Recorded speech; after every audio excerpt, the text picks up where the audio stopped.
On a chilly November night, Jayson sat alone in his dimly lit room, staring at his screen with frustration etched on his face. His computer was riddled with problems, and tonight he was determined to fix them.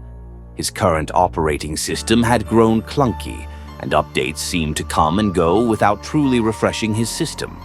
So he took a leap and decided to install Kubuntu, hoping it would give him access to a world of new features. The installation, however, didn't go as planned.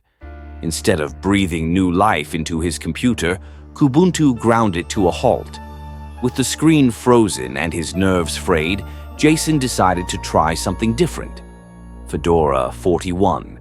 Setting up Fedora was surprisingly straightforward. There were moments where things felt unstable, but he chalked it up to using a live USB. Once the installation finished, he took a deep breath, ready to dive into this new environment. Then something strange happened. His mouse pointer disappeared. Puzzled, he jerked the mouse to try to locate it, and there it was. But something was wrong. The pointer wasn't just back, it was huge, practically taking up half of the screen. "What on earth?" Jayson murmured, staring at the bloated arrow in disbelief. He messaged a friend, seeking confirmation of this bizarre glitch. His friend was equally baffled but intrigued. "Go on, Jayson," his friend messaged jokingly. "Keep going. Let's see what happens." With a reckless grin, Jayson shook his mouse again.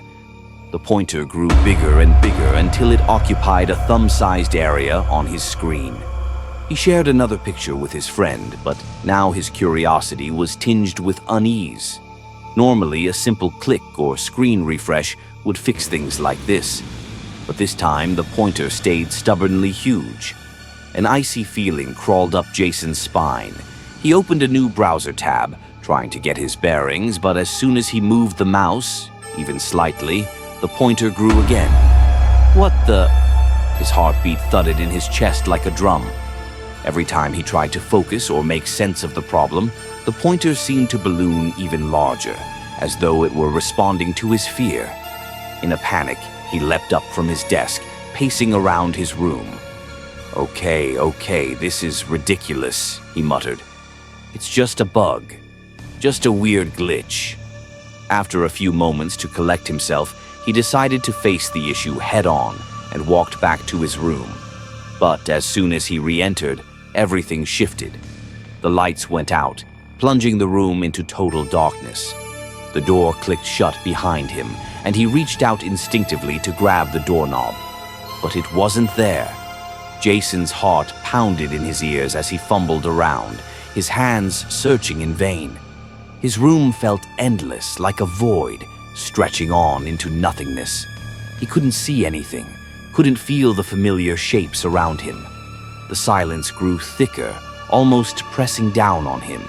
A sense of terror washed over him as he realized he was completely isolated, trapped in his own space with nothing but the growing dread of the mouse pointer, its image seared into his mind. He tried to scream, but no sound came. His voice had abandoned him, and soon, so did everything else. In that dark, endless room, Jayson felt himself slipping away, his senses fading until he was no longer part of this world. Days passed and his friends grew worried. Someone finally ventured into his room, only to find a chilling sight. A figure slumped in his chair, drained of all life, his skin pale, eyes wide with terror. Flies buzzed around the hollow shell that remained, and on his screen, frozen in time, was a monstrous pointer, big enough to consume the whole display. The only clue left behind was a single ominous image saved on his desktop, a picture of his giant cursor. And so the story ends with a warning. If you ever install Fedora, remember Jayson's tale. Don't jerk the mouse.